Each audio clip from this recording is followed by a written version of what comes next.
பேசலாமா?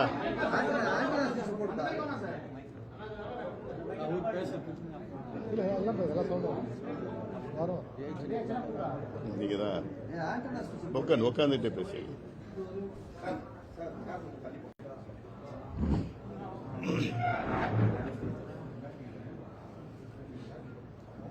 பேசலாமா? பத்திரிகை, காட்சி, சமூக ஊடக நண்பர்களுக்கு இனிய காலை வணக்கம். 2000 இல்ல இருக்கட்டும், நல்லா கொடு.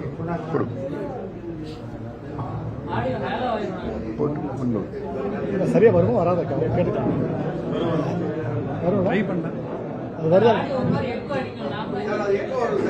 வணக்கம் வணக்கம். நல்லா இருக்கு. பத்திரிகை, காட்சி, சமூக ஊடக தோழர்களுக்கு இனிய காலை வணக்கம். 2026ஆம் ஆண்டு சட்டமன்ற தேர்தலுக்கான பாட்டாளி மக்கள் கட்சியின் தேர்தல் அறிக்கையை கட்சியின் தலைவர், இளம் போராளி மருத்துவர் அன்புமணி ராமதாஸ் அவர்கள் வெளியிட்டார். பாட்டாளி மக்கள் கட்சியின் தேர்தல் அறிக்கை குழுவின் தலைவராக என்னை பணியமர்த்தி இந்த பணியை செய்ய எனக்கு வாய்ப்பளித்த இளம் போராளி மருத்துவர் அன்புமணி ராமதாஸ் அவர்களுக்கு என்னுடைய நன்றியை முதலில் தெரிவித்துக் கொள்கிறேன். பாட்டாளி மக்கள் கட்சியின் தேர்தல் அறிக்கைகள் என்பவை அடுத்து வருகின்ற அரசாங்கங்களின் செயல் திட்டங்களாக இருந்திருக்கின்றன என்பதை வரலாறு காட்டியிருக்கிறது. நாங்கள் கூட்டணியில் இடம்பெற்று ஆட்சியில் இருந்தபோதும் எதிர்க்கட்சியில் இருந்தபோதும் கூட எங்கள் பாட்டாளி மக்கள் கட்சியுடைய தேர்தல் அறிக்கையில் சொல்லப்பட்ட வாக்குறுதிகளை நிறைவேற்றும்படி அரசை அழுத்தம் கொடுத்து போராடி நிறைவேற்ற வைத்திருக்கிறோம். ஆனால் இந்த தேர்தல் அறிக்கையை தயாரிக்கும் போது எங்களுக்கு மிகுந்த பொறுப்புணர்வு இருந்தது. என்றால் இது செயல்படுத்த வேண்டிய மக்களுக்கான செயல் திட்டம் என்ற பொறுப்புணர்வோடு இந்த அறிக்கை தயாரிக்கப்பட்டிருக்கிறது. இந்த அறிக்கைக்காக 80,000 பேரை அல்ல, தமிழ்நாட்டில் இருக்கிற அத்தனை கோடி மக்களுடைய மனங்களையும் அறிந்து புரிந்துதான் தயாரிக்கப்பட்டிருக்கிறது. 80,000 பேரிடம் நாங்கள் கருத்து கேட்டு அறிக்கையை தயாரித்தோம் என்று திமுக சொல்வது ஒரு முரண் நகை. என்ன, 5 ஆண்டு காலம் ஆட்சியில் இருந்த ஒரு கட்சி, 5 ஆண்டு காலம் அத்தனை சட்டமன்ற உறுப்பினர்கள் வாயிலாகவும் பல்லாயிரக்கணக்கான மனுக்களை பெற்றிருக்க ஒரு கட்சி, முதலமைச்சர்கள், அமைச்சர்கள் எத்தனை மனுவை பெற்றிருப்பார்கள், அத்தனையிலும் மக்கள் கருத்தையே அறிந்து கொள்ளாமல் காதுகளையும் கண்களையும் மூடியிருந்த ஒரு கட்சி கடைசியில் மக்களின் கருத்தை அறிந்து கொள்ள முயற்சி செய்கிறது என்பதே ஒரு முரண் நகைதான். ஆனால் பாட்டாளி மக்கள் கட்சி அப்படி அல்ல. நாங்கள் மக்களோடு இயங்குகிறோம் என்ற வகையில் மக்களின் கருத்துக்களை அறிந்து புரிந்து தமிழகத்தின் வளர்ச்சிக்கான ஒரு தொலைநோக்கு பார்வையோடு கூடிய ஒரு செயல் திட்டத்தை அளித்திருக்கிறோம். பாட்டாளி மக்கள் கட்சியின் அரசியல் கொள்கை என்பது சமூக ஜனநாயகம். அந்த அடிப்படையில் அரசின் கடமைகள் என்ன, இலவசம் என்பது என்ன, எது இலவசமாக தரப்பட வேண்டும் என்ற சமூக ஜனநாயக கொள்கையின் அடிப்படையில் இலவசங்களை முடிவு செய்திருக்கிறோம். வளர்ச்சிக்கான தொலைநோக்கு கொண்ட பல திட்டங்களை அறிவித்திருக்கிறோம். திராவிட முன்னேற்ற கழக அரசு செய்த பல தவறுகளை சரி செய்வது எப்படி, தமிழகத்தை மிகப்பெரிய நிதி நெருக்கடியில் வீழ்த்திய இந்த தவறுகளை எப்படி சரி செய்வது என்பதை கருத்தில் கொண்டிருக்கிறோம்.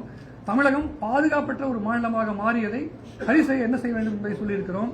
வளர்ச்சி என்ற ஒரு பொய் பிம்பத்தை கட்டமைத்திருக்கிற அந்த திமுகவின் முகத்திரையை கிழிக்கிற அளவுக்கு எங்களுடைய அறிக்கை இருக்கும். அந்த அளவில் அந்த அறிக்கை குறித்து எங்கள் கட்சியின் தலைவர் சொல்வார். எங்கள் கட்சியின் தலைவர் இப்பொழுது அறிக்கையை வெளியிட்டிருக்கிறார்.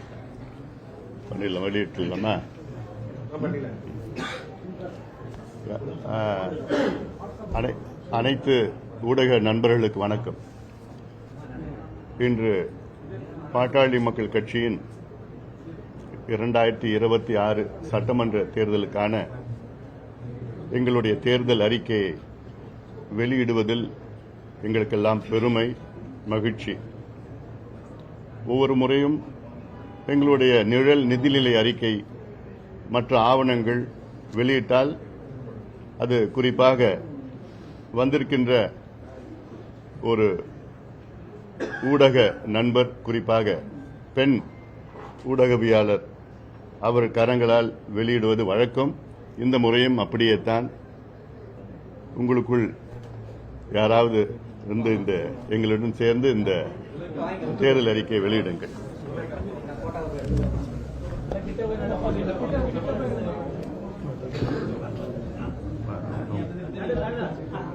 அவங்க இப்படி வந்து அவங்க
இதுக்கு மேல போலாமா? அன்பு ஊடக நண்பர்களுக்கு மீண்டும் என்னுடைய வணக்கங்கள். இன்று பாட்டாளி மக்கள் கட்சியின் 2026 சட்டமன்ற தேர்தலுக்கான தேர்தல் அறிக்கையை வெளியிட்டிருக்கின்றோம்.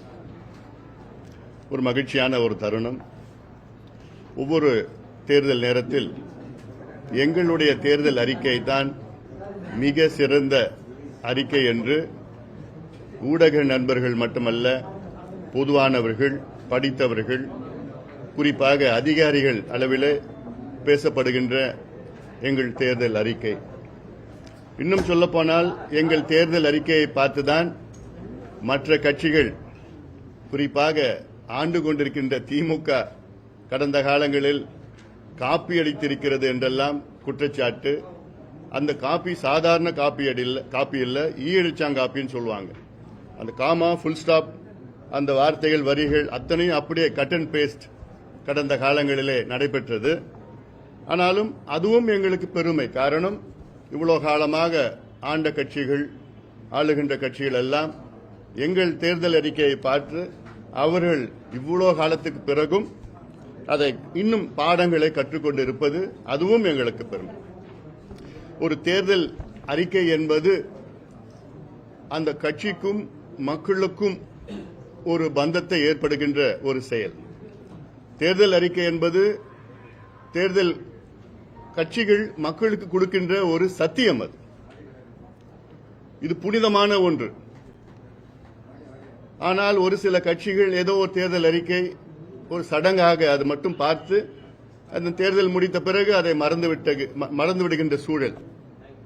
அதனால்தான் கடந்த தேர்தலில் திமுக ஆட்சி வருவதற்கு முன்பு தமிழக மக்களுக்கு கொடுத்த 505 வாக்குறுதிகள், அதில் வெறும் 13 விழுக்காடு வாக்குறுதிகள், அதாவது 66 வாக்குறுதிகளை மட்டும்தான் முழுமையாக நிறைவேற்றியிருக்கின்றார்கள். அதில் திமுக படுதோல்வி அடைந்திருக்கிறது. அதாவது தமிழ்நாட்டு மக்களுக்கு திமுக நம்பிக்கை துரோகம் செய்திருக்கிறது. நாங்கள் ஆட்சிக்கு வந்தால் உங்களுக்கு இதையெல்லாம் செய்கின்றோம் என்று சத்தியம் செய்த திமுக, 505 சத்தியங்கள் செய்த திமுக, அதில் வெறும் 66 சத்தியம் மட்டும்தான் நிறைவேற்றி இருக்கிறது. அப்போ இது ஒரு நம்பிக்கை துரோகம்.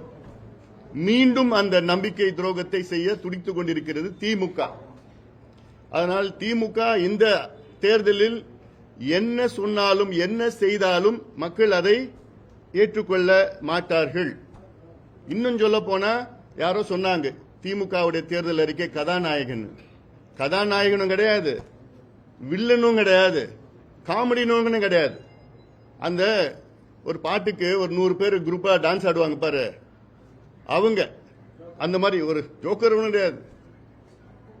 அப்படிதான் திமுக தேர்தல் அறிக்கை வந்திருக்குது. ஏன்னா ஒரு நகைச்சுவையாக நாங்க செய்யறோம். கடந்த 5 ஆண்டு காலத்தில் என்ன செஞ்சீங்க, ஏன் செய்யல?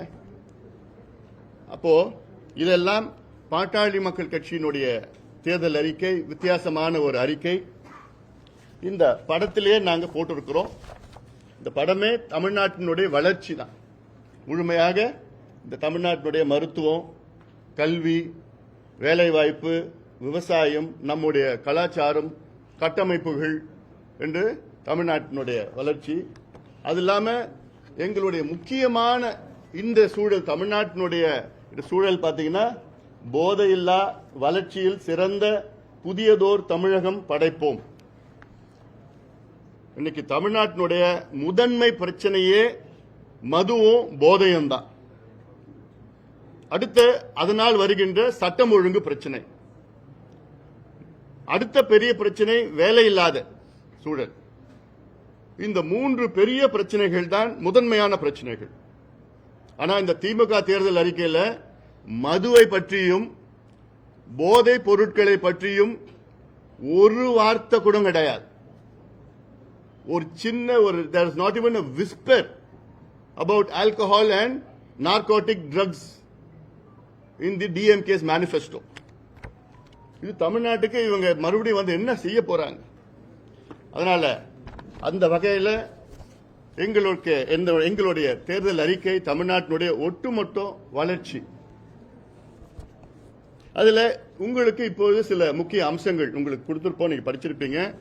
அதுல கொஞ்சம் ஒரு முக்கிய அம்சங்களை மட்டும் நான் ஒரு சுருக்கமா நான் உங்ககிட்ட நான் பேசுறேன், சொல்ல போறேன். நான் இப்ப இல்ல தமிழ்நாட்டில் கிட்டத்தட்ட 1,30,00,000 இளைஞர்களுக்கு, அதாவது படித்த இளைஞர்கள், அவங்களுக்கு வேலை இல்லாம இருக்கிறாங்க. வேலை வாய்ப்பை உருவாக்குவதுதான் எங்களுக்கு ஒரு முதன்மையான ஒரு கடமையாக நாங்கள் பார்க்கின்றோம். அதில் கிட்டத்தட்ட 5 லட்சம் பேருக்கு அரசு வேலை வழங்கப்படும். 2026, 27, 27, 28 ஆகிய 2 ஆண்டுகளில் மட்டும் 2.5 லட்சம் பேருக்கு அரசு வேலை வழங்கப்படும். தமிழ்நாடு அரசு பணியாளர் தேர்வாணையம் மூலமாக கிராம நிர்வாக அலுவலர்கள் உள்ளிட்ட 4ஆம் தொகுதி பணிகளுக்கு 35,000 பேர் தேர்வு செய்யப்படுவார்கள். 2ஆம் தொகுதி பணிகளுக்கு 10,000 பேர். அரசு பள்ளிகளில் வகுப்புக்கு ஓர் ஆசிரியர் வீதம் நியமிக்கவும், காலியிடங்களை நிரப்பவும். அதாவது இன்னைக்கு 1 லட்சத்துக்கு கூடுதலான ஆசிரியர்கள் பணியிடங்கள் காலியாக இருக்கிறது. அதில் முதல் கட்டமாக இந்த ஆண்டில் 40,000 ஆசிரியர்களை நியமனம் செய்யப்படும். அதே மாதிரி காவல்துறை, தீயணைப்புத்துறை, வனத்துறை, அவர்கள் அங்க வந்து ஒரு 20,000 பேருக்கு வேலை வாய்ப்புகள். போக்குவரத்து துறையில் ஒரு 10,000 பேர். மின்சாரத்துறைக்கு கிட்டத்தட்ட ஒரு 16,000 பேர். மருத்துவத்துறைக்கு கிட்டத்தட்ட ஒரு 7,000 பேர். அது மருத்துவர்கள், செவிலியர்கள், பணியாளர்கள் எல்லாம் சேர்த்து. அதே போன்று காவிரி பல்பொருள் அங்காடி பணி செய்கின்றவர்கள் அது ஒரு 30,000 பேர் கூடுதலாக. வேளாண் விளைபொருட்கள் கொள்முதல் வாரியத்திற்கு கிட்டத்தட்ட 12,000 பேர். ஒவ்வொரு குடும்பத்திலும் குறைஞ்சபட்சம் ஒருவருக்கு ஒரு அரசு வேலை அல்லது தனியார் வேலை உறுதி செய்யப்படும் எங்கள் அறிக்கை மூலமாக. பட்டப்படிப்பு முடித்து வேலை கிடைக்காத இளைஞர்களுக்கு மாதம் 5,000 ரூபாய் அவர்களுக்கு நிதி உதவி கொடுத்து அவங்க படிக்கிறதுக்கோ அவங்க இருக்கிறதுக்கு உதவி செய்யப்படும். மொத்தமா சொல்ல போனா பாட்டாளி மக்கள் கட்சி அறிக்கையில் 1 கோடி பேருக்கு வேலை வாய்ப்பு உருவாக்கப்படும். அதாவது தனியார் துறை, அரசு துறை சேர்த்து நான் சொல்றேன். அது இல்லாம சுய தொழில் இதெல்லாம் சேர்த்து 1 கோடி பேருக்கு வேலை வாய்ப்பு உருவாக்கப்படும். தனியார் துறை சுய வேலை வாய்ப்புகள் மூலம் அடுத்த 5 ஆண்டுகள் 1 கோடி பேருக்கு வேலை வாய்ப்பு. அடுத்தது அதாவது அதுல இன்னொன்னு வேளாண் துறை மற்றும் தோட்டக்கலை துறையில் 50 லட்சம் புதிய வேலை வாய்ப்புகளை ஏற்படுத்த இலக்கு நிர்ணயிக்கப்பட்டிருக்கிறது. அதே போன்று தமிழ்நாட்டின் இன்னைக்கு முக்கிய பிரச்சனை வந்து மதுவும் கஞ்சா போன்ற போதைப் பொருட்கள் தான். இன்னைக்கு தமிழ்நாட்டில் பெண்களுக்கு பாதுகாப்பு கிடையாது.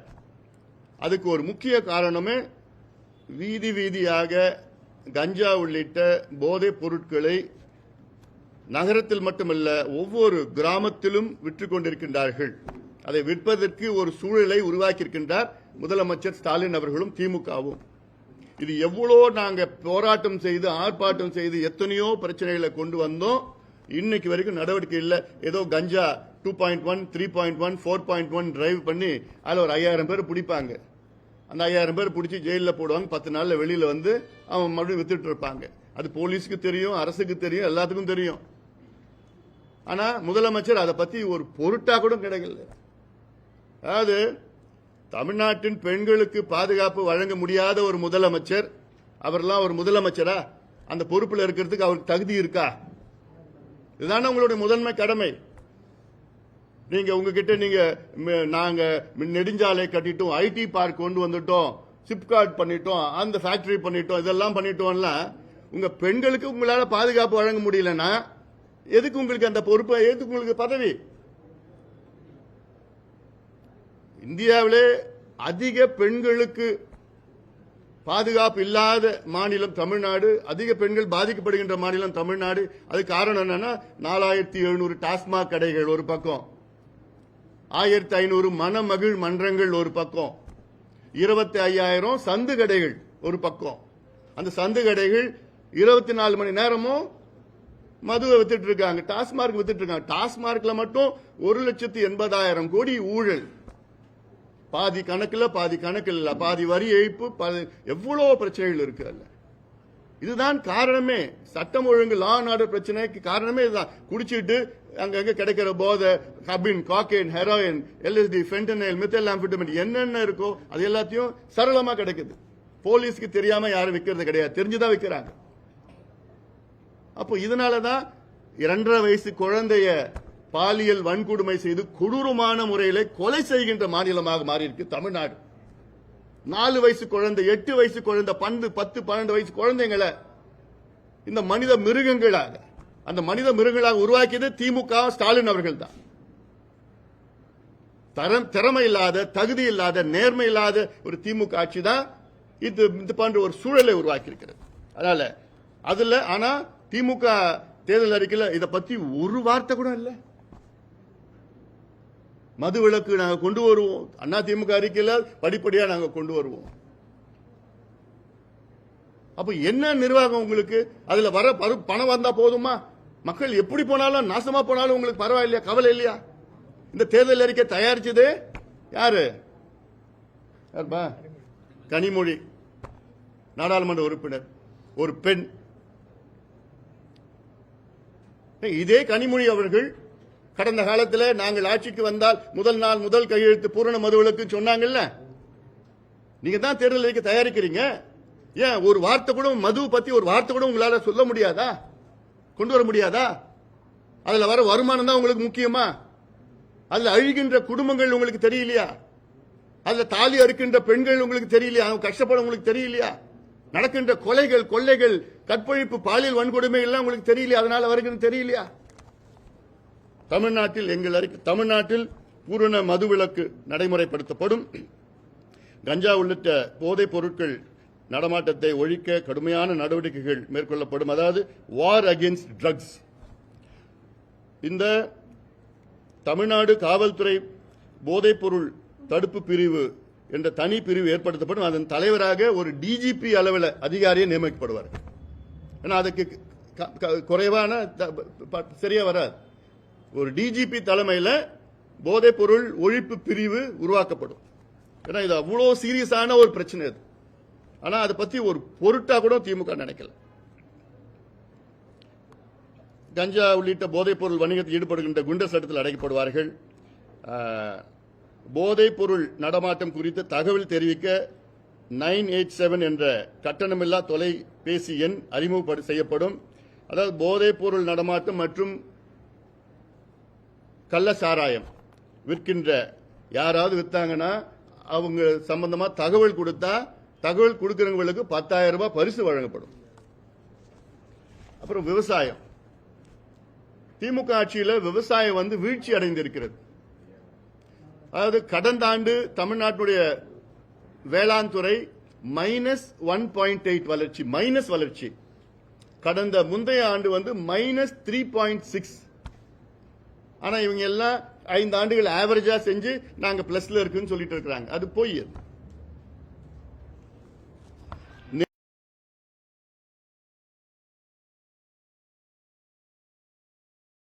விலை நிர்ணயம் செய்யப்படும். அதில் கிட்டத்தட்ட தமிழக அரசினுடைய பங்களிப்பு கிட்டத்தட்ட 900 ரூபாய் ஊக்கத்தொகை. ஒரிசால 800 ரூபாய் கொடுக்கறாங்க, ஆந்திராவில் 500 ரூபாய் கொடுக்கறாங்க. தமிழ்நாட்டில் திமுக அரசுல 131 ரூபாய் கொடுத்திருக்கிறாங்க. கடந்த ஆண்டு அது 130 ரூபாய் இருந்தது. பெரிய மனசு பண்ணி 1 ரூபாய் அதிகமா படுத்தி 131 ரூபாய் கொடுத்திருக்கிறாங்க திமுக அரசு விவசாயிகளுக்கு. ஒரு டன் கரும்புக்கு 5000 ரூபாய் கொள்முதல் விலையாக நிர்ணயிக்கப்படும். அது இல்லாம நெல் முதல் எள் வரை அனைத்து விளைபொருட்களுக்கும் காய்கறிகள் மற்றும் பழங்களுக்கும் கொள்முதல் விலை நிர்ணயிக்கப்படும். There will be a minimum price rate. நெல்லிலிருந்து எள்ளு வரைக்கும் பழங்கள் காய்கறிகள் அத்தனைக்கும் விளை பொருட்கள் அத்தனைக்கும் ஒரு விலை நிர்ணயம் செய்யப்படும். தமிழ்நாடு வேளாண் துறை ஒவ்வொரு ஆண்டும் குறைந்தது 5 விழுக்காடு வளர்ச்சி அடைவதற்கு உறுதி செய்ய திட்டங்கள் வகுக்கப்படும். இடுபொருட்கள் மானியமாக ஒரு உழவருக்கு அதிகபட்சம் 30,000 ரூபாய். ஒவ்வொரு உழவருக்கும் 30,000 ரூபாய் மானியமாக வழங்கப்படும் இடுபொருட்களுக்கு. நிதிநிலை அறிக்கையின் மொத்த மதிப்பில் 25 விழுக்காடு வேளாண் சார்ந்த துறைகளுக்கு ஒதுக்கீடு செய்யப்படும். 25% of the budget will be allocated for agriculture and agro related works. பயிர்க்கடன் தள்ளுபடி செய்யப்படும். நியாய விலைக் கடைகளில் நாட்டு சர்க்கரை அட்டைக்கு 2 கிலோ நாட்டு சர்க்கரை வழங்கப்படும். கூட்டுறவு வங்கிகளில் உழவர்கள் பெற்ற குறுகிய கால மற்றும் மத்திய கால பயிர்க்கடன்கள் தள்ளுபடி செய்யப்படும்.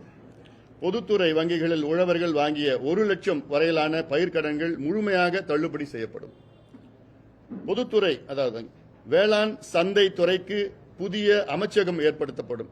அக்ரிகல்ச்சரல் மார்க்கெட்டிங் அதுக்கு ஒரு புதிய அமைச்சர் நியமனம் செய்யப்படுவார். அனைத்து மாவட்டங்களிலும் அங்கு அதிகம் விளையும் பொருட்களுக்கு மதிப்பு கூட்டும் வகையில் வேளாண் சிறப்பு பொருளாதார மண்டலம், ஸ்பெஷல் ஆக்ரோ எக்கனாமிக் ஜோன்ஸ், அங்க எந்தெந்த பொருட்கள் விளைகிறதோ அங்க. தஞ்சாவூரிலும் நெல்லையிலும் வேளாண் பல்கலைக்கழகம் அமைக்கப்படும். தருமபுரியில் தோட்டக்கலை பல்கலைக்கழகம் அமைக்கப்படும். தமிழ்நாட்டில் 2 மாவட்டங்களுக்கு ஒரு வேளாண் கல்லூரி அமைக்கப்படும். அப்புறம் வேளாண் பயன்பாட்டுகளுக்கு மின் இணைப்பு விண்ணப்பித்தவர்களுக்கு காத்திருக்கும் உழவர்கள் அனைவருக்கும் உடனடியாக மும்முனை மின்சாரம் இணைப்பு வழங்கப்படும். 125 நாள் ஊரக வேலை திட்டம் 150 நாட்களாக உயர்த்தப்படும். வேளாண் பணிகளுக்கும் இந்த திட்டம் விரிவாக்கம் செய்யப்படும். அக்ரிகல்ச்சர் ரிலேட்டட் ஒர்க் இது கொண்டு வரதுக்கு இதெல்லாம் நாங்கள் அழுத்தம் கொடுத்து வலியுறுத்துவனால வேளாண் பணியின் போது விஷப்பூச்சிகள் பாம்புகள் கடித்தால் நாங்கள் உழவர்களுக்கு உயிரிழக்கும் உழவர்களுக்கு 10 லட்சம் ரூபாய் அரசு இழப்பீடு வழங்கப்படும். அறுவடை இயந்திரம் உள்ளிட்ட வேளாண் இயந்திரங்கள் வாங்குவதற்கு உழவர்களுக்கு 60 விழுக்காடு மானியம் வழங்கப்படும். அதுக்கப்புறம் 2 லட்சம் கோடிக்கு நீர்ப்பாசன திட்டங்கள், இரிகேஷன் ஸ்கீம்ஸ் 2 லட்சம் கோடி. அதில் தமிழ்நாட்டில் நிலுவையில் உள்ள நீர்ப்பாசன திட்டங்கள் அடுத்த 10 ஆண்டுகளில் 2 லட்சம் கோடி செலவில் நிறைவேற்றப்படும். ஏன்னா மற்ற மாநிலங்களில் கர்நாடகாவில் பார்த்தீங்கன்னா அப்பர் கிருஷ்ணா இரிகேஷன் ப்ராஜெக்ட், இதில் வந்து ஒரே ப்ராஜெக்ட்ல கிட்டத்தட்ட அவங்க 75,000 கோடி ஒரு ப்ராஜெக்ட்ல. தமிழ்நாட்டில் நந்தன் கால்வாய் திட்டம், காவிரி குண்டார் திட்டம், தருமபுரி காவிரி இணைப்பு திட்டம், இப்படி எல்லாம் எவ்வளோ திட்டங்கள் நிலுவையில் இருக்கிற நேரத்தில் அதுல எந்த ஒரு பங்களிப்போ கடந்த 5 ஆண்டு காலத்தில் எவ்வளவு பெரிய செட்பேக் 5 ஆண்டு காலத்தில் இருக்கு. அதுல ஆண்டுதோறும் 20,000 கோடி நீர்ப்பாசன திட்டங்களுக்கு மட்டும் ஒதுக்கீடு செய்யப்படும். இதுல நான் சொன்ன திட்டங்கள் எல்லாம் நிறைவேற்றப்படும். 12ஆம் வகுப்பு வரை அனைவருக்கும் இலவச கல்வி. இப்போ அதுல இப்ப இருக்கிற திமுக அரசு கல்வித்துறையில் அவங்களுடைய பட்ஜெட் பாத்தீங்கன்னா வெறும் 48,000 கோடி தான். அதுல இவங்க அண்ணா திமுக ஆட்சி நேரத்தில் அவங்களுடைய பட்ஜெட் கல்வி பட்ஜெட் பார்த்தா அப்ப இருக்கிற ஜிஎஸ்டிபி பாத்தீங்கன்னா 1.69% இருந்தது அண்ணா திமுக ஆட்சியில். திமுக ஆட்சியில் 5 ஆண்டு காலத்தில் கல்விக்கு இவங்க ஜிஎஸ்டிபியில் எவ்வளவு பங்கீடு பாத்தீங்கன்னா 1.19%. 1.69 ஜிஎஸ்டிபியில இருந்து வெறும் 1.19 வந்துருச்சு திமுக ஆட்சி காலத்தில். ஆனா நமக்கு எவ்வளவு ஜிஎஸ்டிபியில் இருக்கணும்னா 6% இருக்கணும் கல்விக்கு. அந்த அடிப்படையில் தான் எங்க பட்ஜெட்ல 1,07,000 கோடி கல்விக்கு ஒதுக்கீடு செய்து கல்வி வந்து முழுமையிலும் 12வது வகுப்பு வரை இலவச கல்வி நாங்க தரமான கல்வி நாங்க கொடுப்போம். நாங்க அதாவது ஒவ்வொரு மாணவருக்கும் ஓராண்டு கல்வி வழங்குவதற்கு மட்டும் 50,000 ரூபாய் அரசு செலவு செய்யும். அது இல்லாமல் முக்கியமா இந்த கல்வி அரசுக்கு அதாவது என்ன சொல்றேன் நான், கடந்த 10 ஆண்டு காலத்தில் அதாவது 10 ஆண்டுகளுக்கு முன்பு பாத்தீங்கன்னா தமிழ்நாட்டில் அரசு பள்ளிகளில் படித்த மாணவர்கள் வந்து 70 லட்சம் மாணவர்கள் படித்தார்கள் 10 ஆண்டுகளுக்கு முன்பு. இன்னைக்கு 70 லட்சத்திலிருந்து அது 45 லட்சமாக குறைந்திருக்கிறது. 75 லட்சத்திலிருந்து 45 லட்சமாக குறைஞ்சிருக்கிறது இந்த 10 ஆண்டுகளில் அரசு பள்ளிக்கூடத்தில். 10 ஆண்டுகளுக்கு முன்பு தனியார் பள்ளிக்கூடத்தில் 35 லட்சம் மாணவர்கள் படித்தாங்க. இன்னைக்கு அது 65 லட்சம் மாணவர்களாக உயர்ந்திருக்கிறது. அரசு பள்ளிக்கூடங்கள் 37,500 அரசு பள்ளிக்கூடங்கள் இருக்கிறது. தனியார் பள்ளிக்கூடங்கள் 12,500 பள்ளிக்கூடங்கள் தனியார் பள்ளிக்கூடங்கள் இருக்குது. அப்போ என்ன ஒரு கான்ட்ரடிக்ஷன் பாருங்க. 10 வருஷத்துல அரசு பள்ளிக்கூடத்தில் 30 லட்சம் மாணவர்கள் குறைஞ்சிட்டாங்க. தனியார் துறையில 30 லட்சம் மாணவர்கள் அதிகமாயிட்டாங்க. அப்போ நீங்க என்ன நடத்துறீங்க? எதுக்கு அரசு பள்ளிக்கூடம் நடத்துறீங்க? அதனாலதான் எங்க பட்ஜெட்ல இதுல அரசு பள்ளிக்கூடத்தில் மேம்படுத்தி முக்கியமா ஆசிரியர்களை நியமனம் பண்ணணும். அதுதான் அதாவது 5 ஆண்டுகளில் இடைநிலை ஆசிரியர்கள், பட்டதாரி ஆசிரியர்கள், முதுநிலை பட்டதாரி ஆசிரியர்கள் என மொத்தம் 60,000 ஆசிரியர்கள் நியமிக்கப்படுவார்கள். ஓர் ஆசிரியர் பள்ளியிலே இருக்காது. அதாவது 4,700 தொடக்க பள்ளியில ஓர் ஆசிரியர் பள்ளிகள் தான் இருக்கு. இப்போ அதாவது 1வதுல இருந்து 5வது வரைக்கும் ஒரே ஒரு ஆசிரியர் தான். எத்தனை பள்ளிக்கூடம் தமிழ்நாட்டில் இருக்கு? அரசு பள்ளி 4,700 பள்ளிக்கூடங்கள் இருக்கு. அதனால அப்படி ஒரு நிலை இருக்காது. டெட் தேர்வில் தேர்ச்சி பெற்ற 4 லட்சம் ஆசிரியர்களுக்கு எதிர்காலத்தை கருத்தில் கொண்டு அவர்களுக்கு எளிமையான முறையில் சிறப்பு டெட் தேர்வு நடத்தப்படும். அது இல்லாமல் அரசு பள்ளிகள் ஒப்பந்தம் அடிப்படையில் தொகுப்பு ஊதிய அடிப்படையில் பணியாற்றும் கணினி ஆசிரியர்களுக்கு பிற சிறப்பு ஆசிரியர்களுக்கும் பணி நிலைப்பு செய்யப்படுவார்கள். 10, 12 வகுப்பு பொது தேர்வுகள் ஆண்டுக்கு 2 முறை நடத்தப்படும். அது இல்லாமல் மாணவர்களுக்கு வந்து இலவச மடிகணினி, இலவச கை கணினி வழங்கப்படும். 9வதுல இருந்து அப்புறம் 6வது இருக்கு, அப்புறம் 6வதுல 9வது வரைக்கும்.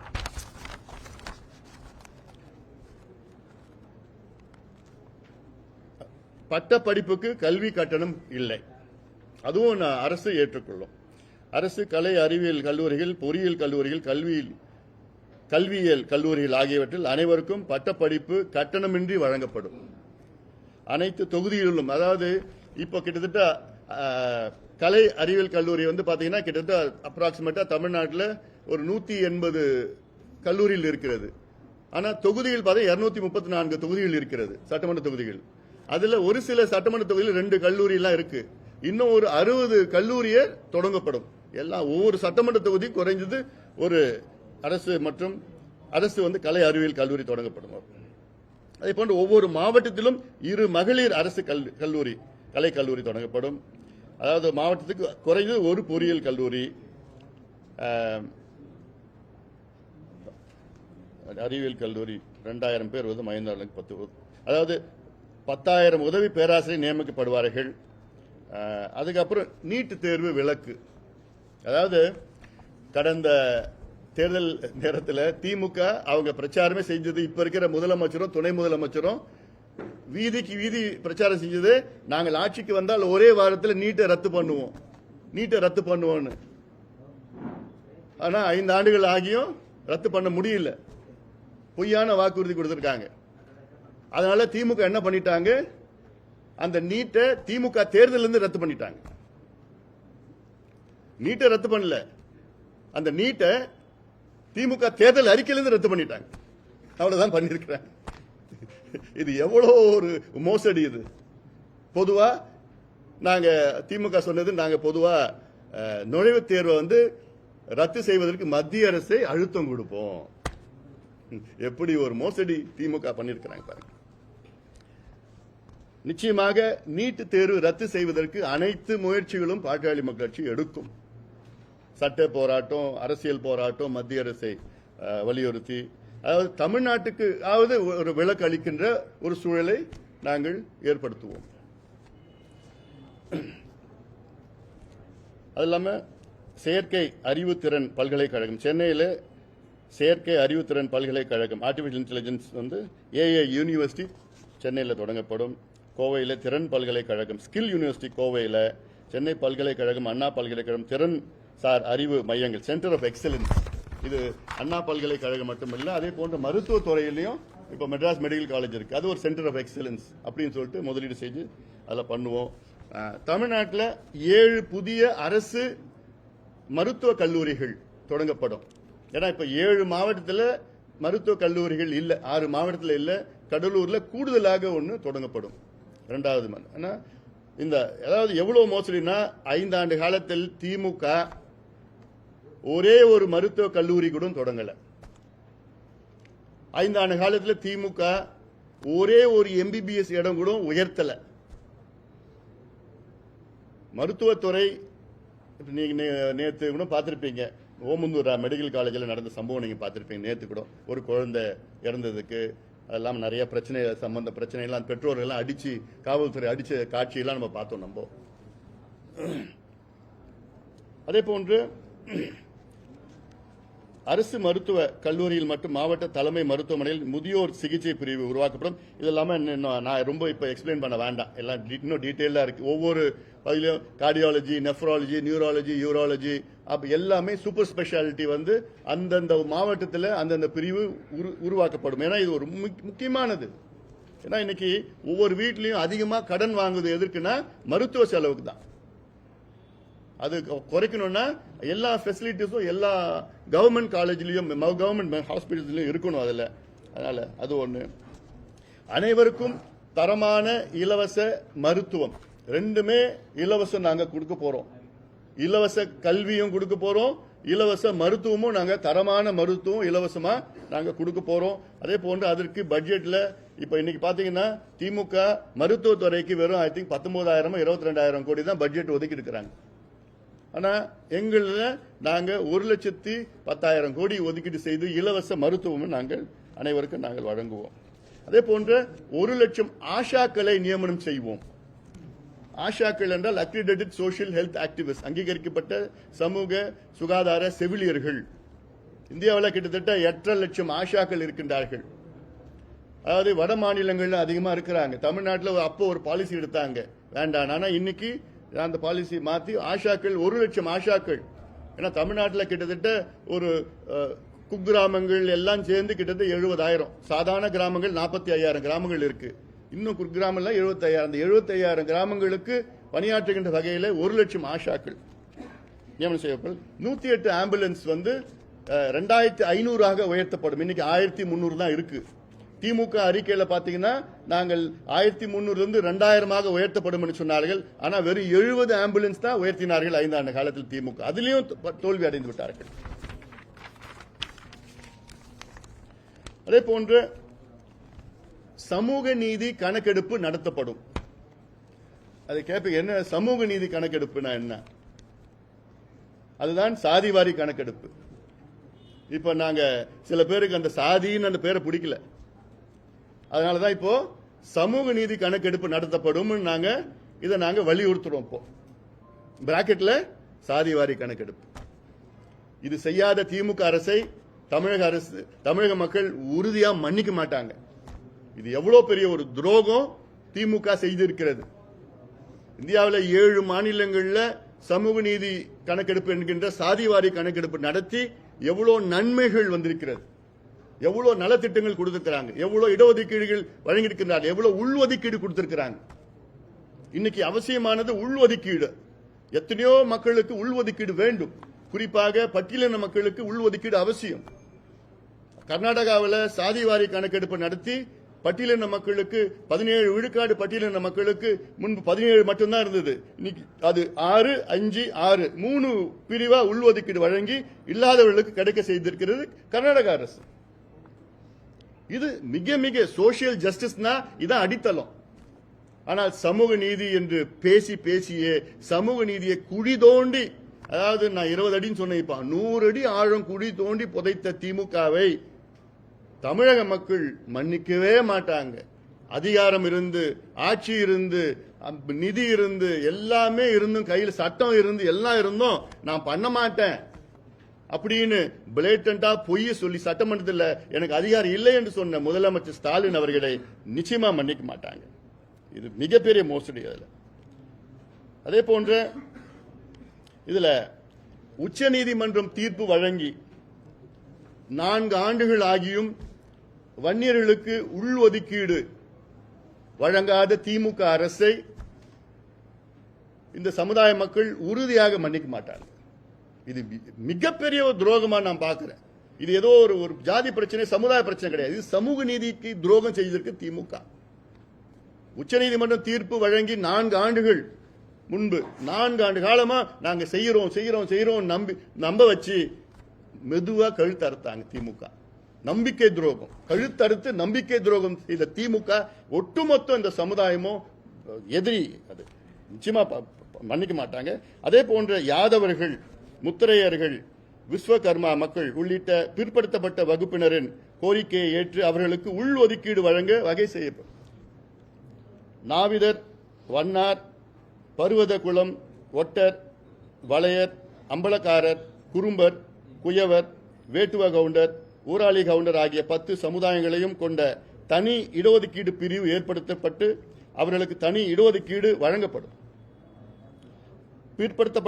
மிகவும் பிற்படுத்தப்பட்ட வகுப்புகளில் உள்ள பிற சமூகங்களுக்கு கோரிக்கையின் அடிப்படையில் உள்ஒதுக்கீடு தொகுப்பு ஒதுக்கீடு வழங்கப்படும். தமிழகத்தில் பிற பகுதிகளில் வாழும் குறும்பர்கள், குறும்ப கவுண்டர்கள் ஆகிய சமூகங்களை பழங்குடியினர் வகுப்பில் சேர்க்கும்படி மத்திய அரசை வலியுறுத்தப்படும். உள்ளாட்சி அமைப்புகளில் மிகவும் பிற்படுத்தப்பட்ட வகுப்பினர்களுக்கு இடஒதுக்கீடு வழங்கப்படும். உச்சநீதிமன்றம் தீர்ப்பின் அடிப்படையில் பட்டியலின சமூகங்களுக்கு இடஒதுக்கீடு வழங்குவது குறித்து பரிந்துரைப்பதற்காக ஓய்வு பெற்ற உயர்நீதிமன்ற நீதிபதி தலைமையில் ஆணையம் அமைக்கப்படும். இது மிக மிக அவசியமானது. கர்நாடகாவில் அதுதான் செஞ்சிருக்கிறாங்க. ஆனா பட்டியலின மக்கள் வாக்குகளும் வன்னியர் வாக்குகளும் பெற்று ஆட்சிக்கு வந்த திமுக இந்த இரு சமூகங்களுக்கு எதுவுமே செய்யல. துரோகத்தை தவிர அவர் எதுவுமே செய்யல. கிறிஸ்தவ வன்னியர்களுக்கு மிகவும் பிற்படுத்தப்பட்ட வகுப்பினருக்கான இடஒதுக்கீடு வழங்க நடவடிக்கை எடுக்கப்படும். கிறிஸ்துவ மதத்திற்கு மாறிய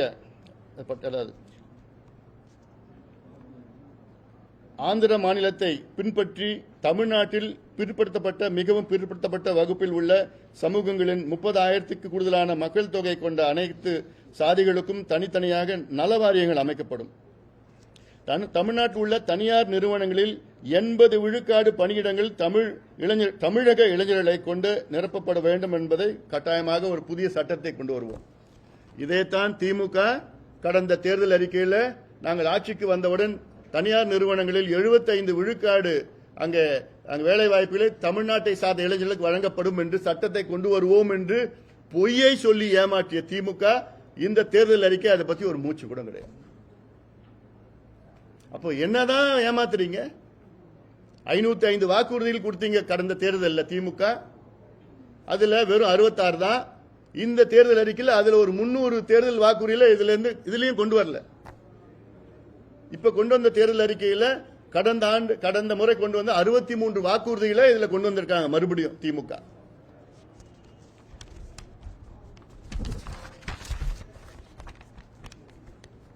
அதே போன்று லோக் ஆயுக்தா சட்டத்தை தீவிரப்படுத்தப்படும். ஏன்னா இவங்க அதை பத்தி எதுவுமே தமிழ்நாடு அரசு நிர்வாகத்தில் சீர்திருத்தங்களை மேற்கொள்ள குறித்து பரிந்துரைக்க உச்சநீதிமன்ற ஓய்வு பெற்ற நீதிபதி தலைமையில் நிர்வாக சீர்திருத்த ஆணையம் அமைக்கப்படும். ஆண்டுக்கு 4 முறை சட்டப்பேரவை கூடுவதும் 100 நாட்கள் கூட்டத்தொடர் நடப்பது உறுதி செய்யப்படும். சட்டப்பேரவை நிகழ்வுகள் நேரடி ஒளிபரப்பு, அதுதான் இப்போ திமுக சொன்னாங்க, அதனால நேரடி கிடையாது. அதில் அது இல்லாமல் சேவை உரிமை சட்டம் கொண்டு வரப்படும்.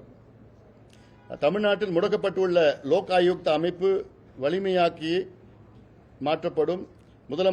அமைச்சர்களும் லோக் ஆயுக்தாவின் அதிகார வரம்புக்குள் கொண்டு வரப்படுவார்கள். அரசு நிர்வாகத்தில் ஊழலை ஒழிக்க பொது சேவை பெறும் உரிமை சட்டத்தை கொண்டு வருவோம். அடுத்தது 6 லட்சம் கோடி ஊழல் செய்த திமுக மீது விசாரணை நடத்தப்படும். அதாவது இந்த 5 ஆண்டு காலத்தில் திமுக 6 லட்சம் கோடி ஊழல் செஞ்சிருக்கிறாங்க. அதில் எல்லாமே ஆதாரங்கள் எல்லாம் இருக்கு. அதுக்கு மிகப்பெரிய ஒரு விசாரணை கமிஷனை அமைத்து அத்துணை துறைகள், அதாவது மணல் கொள்ளை, கனிம வள கொள்ளை, பணியாளர் நியமன ஊழல், ஒப்பந்த ஊழல், பணியிட மாற்று ஊழல், மது வணிகத்தில் வரி ஏய்ப்பு என 6 லட்சம் கோடி அளவிற்கு ஊழல்கள் நடைபெற்றிருப்பதாக குற்றச்சாட்டுகள் எழுந்துள்ளன. இதற்கு ஒரு ஆணையத்தை அமைச்சு சிறப்பு நீதிமன்றம், அதாவது இதுல மதுரை, கோவை, மதுரை, சென்னையில் சிறப்பு நீதிமன்றம் கொடுத்து இந்த வழக்குகள் எடுக்கப்படும். 8 மாவட்டங்களில் சிப்காட் தொழிற்பேட்டை அமைக்கப்படும். இல்லாத மாவட்டங்களில் 8 மாவட்டங்கள். அதே நேரத்தில் 1 சென்ட் நிலம் கூட விளைநிலங்களை சிப்காட்டுக்காகவோ தொழிற்பேட்டைக்காகவோ வேற எந்த திட்டத்துக்காகவோ விளைநிலங்கள் எடுக்கப்படாது. விவசாய நிலங்கள் விளைநிலங்களாகவே தான் இருக்கும். 1 சென்ட் நிலம் கூட எடுக்க மாட்டோம். தொழில் முதலீடு வெள்ளை அறிக்கை வழங்கப்படும். இப்ப திமுக ஒரு மிகப்பெரிய ஒரு மோசடி பண்ணாங்க. கடந்த அவங்க அறிக்கையில் 12 லட்சம் கோடி ரூபாய் முதலீடு செய்யப்படும் என்று சொன்னாங்க. அதுல 34 லட்சம் பேருக்கு வேலை வாய்ப்புன்னு. இப்ப திமுக என்ன அதுல சொல்றாங்க, கோல் போஸ்ட மாத்திட்டு 50 லட்சம் பேருக்கு வேலை வாய்ப்பு தனியார் துறையில 18 லட்சம் கோடி முதலீடுன்னு. கடந்த 5 ஆண்டு காலத்தில் எவ்வளவு லட்சம் கோடி முதலீடு வந்திருக்கு தெரியுமா உங்களுக்கு? வெறும் 90,000 கோடி தான் ஆக்சுவல் முதலீடு. 12,16,000 கோடிக்கு புரிந்துணர்வு ஒப்பந்தம், மெமரண்டம் ஆஃப் அண்டர்ஸ்டாண்டிங் தான் வழங்கப்பட்டிருக்கிறது.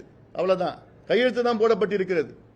கடந்த 5 ஆண்டு காலத்திலே திமுக அமைச்சரவையில் ஒப்புதல் அளித்தது எவ்வளவு தெரியுமா? 1,66,000 கோடிக்கு தான் ஒப்புதல் அளிக்கப்பட்டிருந்தது. Actual investment only 90,000 crores. ஆனா இப்ப என்ன சொல்றாங்க, அடுத்தது 18 லட்சம் கோடிக்கு முதலீடு வரும். 1 லட்சம் கோடிக்கு நீ முதலீடு செய்ய துப்பு இல்லை உங்களுக்கு. நீ 18 லட்சம் கோடிக்கு முதலீடு செய்ய போறிய அடுத்த 5 ஆண்டு காலத்தில். எவ்வளவு ஏமாற்றுறது எல்லாமே. $3.5 ட்ரில்லியன் பொருளாதாரம் எங்களுடைய இலக்கு. தமிழ்நாட்டின் ஆண்டு பொருளாதார உற்பத்தி மதிப்பை 2047 ஆண்டில் 3.5 ட்ரில்லியன் $3 உயர்த்த நடவடிக்கைகள் மேற்கொள்ளப்படும். ஆண்டு வளர்ச்சி குறைந்தது ஒரு 10 விழுக்காடு வளர்ச்சி அதை எட்ட பண்ணிருப்போம். அதாவது தமிழக அரசின் வரி அல்லாத வருவாயை ஆண்டிற்கு குறைந்தது ஒரு 2 லட்சம் கோடியாக உயர்த்த நடவடிக்கை எடுப்போம். அப்புறம் பொதுத்துறை நிறுவனங்களில் 50,000 கோடி முதலீடு. மகளிருக்கு மாதம் வந்து 2000 ரூபாய் மகளிர் உரிமை தொகை உயர்த்தப்படும்.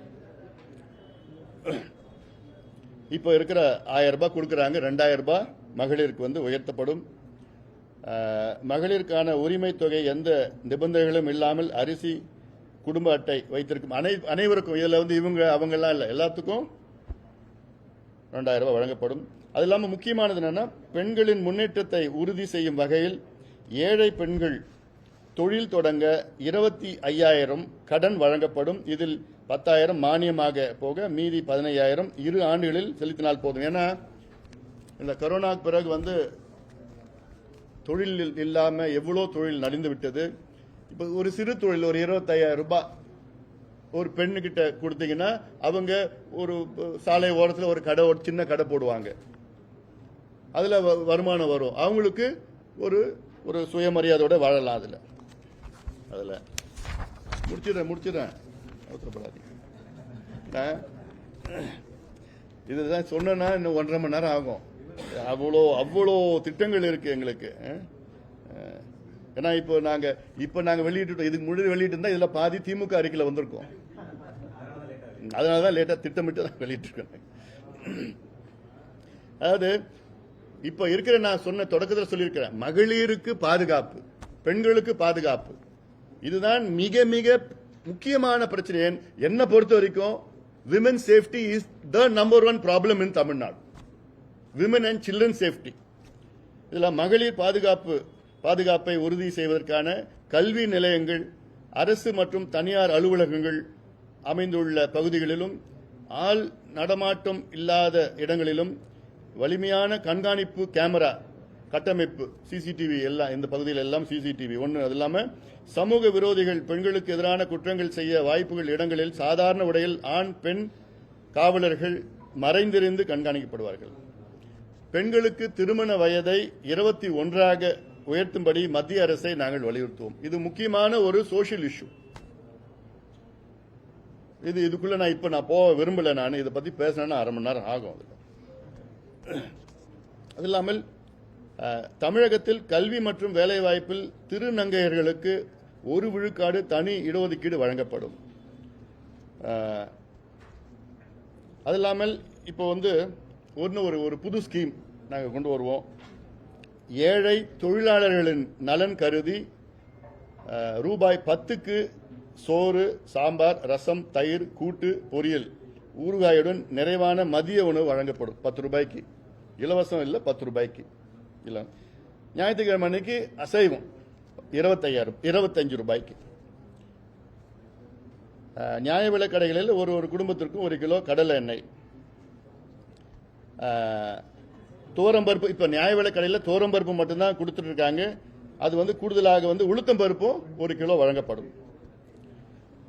அதாவது அரசு ஊழியர்களின் பங்களிப்பில்லா ஓய்வூதிய திட்டம், அரசு ஊழியர்களுக்கு பழைய ஓய்வூதிய திட்டம் கொண்டு வரப்படும். இந்த ஓய்வூதிய திட்டத்திற்கான அரசு ஊழியர்கள் எவரும் பங்களிப்பு தொகை செலுத்த அவசியம் கிடையாது. 8ஆம் ஊதிய குழு அதன் அறிக்கையை தாக்கல் செய்தவுடன் அதன் பரிந்துரைகள் தமிழ்நாட்டில் செயல்படுத்தப்படும். அதன் அடிப்படையிலே 2026 ஜனவரி 1ஆம் தேதி முதல் தமிழக அரசு ஊழியர்கள் மற்றும் ஆசிரியர்கள் ஊதிய உயர்வு வழங்கப்படும். இது சம்பந்தமா பல திட்டங்களை வச்சிருக்கிறோம். இது வந்து இப்ப நல்லா விரிவா சொல்ல முடியல. அது அரசு ஊழியர்கள் அத்தனை பேரும் இதெல்லாம் படிச்சுக்குங்க. இது வந்து மிக மிக முக்கியமானது. இது அவசியமாக நாங்கள் எல்லாம் வரவேற்போம். அதாவது அரசாணை எண் 243 ரத்து செய்யப்படும். மொத்தம் எவ்வளோ பல திட்டங்கள் அரசு ஊழியர்களுக்கு வச்சிருக்கிறோம். அது இல்லாமல் அமைப்பு சாரா தொழிலாளருக்கு எவ்வளோ திட்டங்கள் வச்சிருக்கிறோம். இல்லாமல் மூலதன செலவு ஒரு ஆண்டுக்கு வந்து, அதாவது கேபிட்டல் இன்வெஸ்ட்மெண்ட் வந்து ஒரு ஆண்டுக்கும் 1,25,000 கோடி ஒதுக்கப்படும். ஏன்னா இப்ப தமிழ்நாட்டில் திமுக ஆட்சிக்கு வந்து 5 ஆண்டு காலத்தில் தமிழ்நாட்டினுடைய நேரடி கடன் நிர்வாக கடன் மட்டும் பார்த்தீங்கன்னா இன்னைக்கு கிட்டத்தட்ட 4,96,000 கோடி. திமுக ஆட்சி வருவதற்கு முன்பு ஒட்டுமொத்தம் தமிழகத்தினுடைய நேரடி கடன் வந்து 4,56,000 கோடியா இருந்தது. அதாவது 4,56,000 கோடி என்பது கிட்டத்தட்ட 74 ஆண்டுகள் சுதந்திரம் அடைந்து 74 ஆண்டுகள் வந்து 4,56,000 கோடியா இருந்தது. அதாவது 2021 வரை. இந்த 5 ஆண்டுகளில் திமுக அரசு ஆட்சிக்கு வந்து அதை கூடுதலாக 4,96,000 கோடி கிட்டத்தட்ட 5 லட்சம் கோடி கடனை வாங்கியிருக்கு. இது ஒரு நிர்வாகமா? கடனை வாங்கி நீங்க இலவசம் கொடுக்கறதோ, கடனை வாங்கி நீங்க பணம் கொடுக்கறதோ ஒரு நிர்வாகமா? இதெல்லாம் இந்த 74 வருஷமா 4.5 லட்சம் கோடி கடன், 5 ஆண்டுகளில் கிட்டத்தட்ட 9.5 லட்சம் கோடி கடன். இதெல்லாம் ஒரு நிர்வாகமே கிடையாது. அதுல மூலதன செலவே கிடையாது, கேபிட்டல் இன்வெஸ்ட்மெண்டே கிடையாது. எல்லாமே கடனை வாங்கி கடன் அடைக்கிறது, கடனை வாங்கி வட்டி அடைக்கிறது, கடனை வாங்கி 1000 ரூபாய் கொடுக்கிறது, கடனை வாங்கி 2000 ரூபாய் கொடுக்கிறது. கோவை மதுரையில் மெட்ரோ ரயில், அப்புறம் வந்து பேருந்து கட்டணம் உயராது. தமிழ்நாட்டில் உள்ள 8 அரசு போக்குவரத்து கழகங்கள் மேம்படுத்தி லாபத்தில் இயங்க அரசு நடவடிக்கை எடுக்கப்படும். 10,000 புதிய ஓட்டுநர்கள், நடத்துனர்கள். அப்புறம் மின் கட்டணம் குறைக்கப்படும். இதுதான் திமுக சொன்னாங்க, நாங்கள் ஆட்சிக்கு வந்தா மின்சார கட்டணத்தை நாங்கள் குறைப்போன்னு.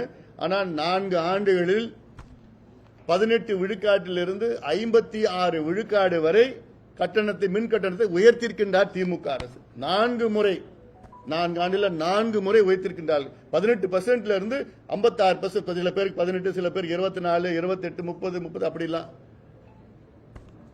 அது இல்லாமல் வீடுகளுக்கு மின்சாரம் கட்டணம் செலுத்த, அதாவது எங்களுடைய கோரிக்கை வந்து மாதாந்திரம் மின் கட்டணம் கணக்கு எடுக்கப்படும். இதுதான் திமுக கோரிக்கை வச்சிருந்தாங்க கடந்த தேர்தலில். இப்ப கேட்டா அதுல வந்து ஸ்மார்ட் மீட்டர் வந்தாதான் முடியும். அப்போ பொய் சொல்லியே வாழ்ந்துட்டு இருக்க திமுக. ஸ்மார்ட் மீட்டர்கள், அதாவது ஸ்மார்ட் மீட்டர்கள் வந்து அனைத்து வீடுகளிலும் இலவசமாக பொருத்தப்படும். ஏன்னா திமுக கணக்கு ஒன்று போட்டு வச்சிருக்காங்க. ஸ்மார்ட் மீட்டர்னா அவங்க ஆக்சுவலா ஸ்மார்ட் மீட்டர் வந்து விலையே கிட்டத்தட்ட ஒரு 4,000 ரூபாய், 4,500 ரூபாய். ஆனா திமுக அவங்க விலை எவ்வளவுனா 15,000 ரூபாய். அதுல எத்தனையோ 1000 கோடி ஊழல். ஆனாலும் அந்த ஸ்மார்ட் மீட்டர் வந்து இலவசமா வழங்கப்படும் வீட்டுகளுக்கு. அப்புறம் மூத்த குடிமக்கள் ஓய்வூதியம் வந்து 2000 உயர்த்தப்படும். அரசு பள்ளி மாணவர்களுக்கு மாலை சிற்றுண்டி இலவசமாக வழங்கப்படும். அப்புறம் வந்து இஸ்லாமியர்களுக்கு இடஒதுக்கீடு உயர்வு. அந்த சமூக நீதி சாதிவாரி கணக்கெடுப்பு நடத்த பிறகு பிற இஸ்லாமியர்களுக்கான இடஒதுக்கீடு அதிகரிக்கப்படும், உள்ஒதுக்கீடு வழங்கப்படும். கிரீமி லேயர் வருமானம் வரம்பை இப்போதுள்ள 8 லட்சம் ரூபாயிலிருந்து 18 லட்சம் ரூபாயாக உயர்த்த வேண்டும் என்று மத்திய அரசை தமிழக அரசு வலியுறுத்தும். அப்புறம் வந்து மத்திய அரசு ரோஹிணி ஆணையம் பரிந்துரைகளை செயல்படுத்தும்படி மத்திய அரசை கேட்டுக் கொள்ளப்படும். அப்புறம் வந்து 12 லட்சம் ஏக்கர் பஞ்சமி நிலங்கள் மீட்கப்படும்.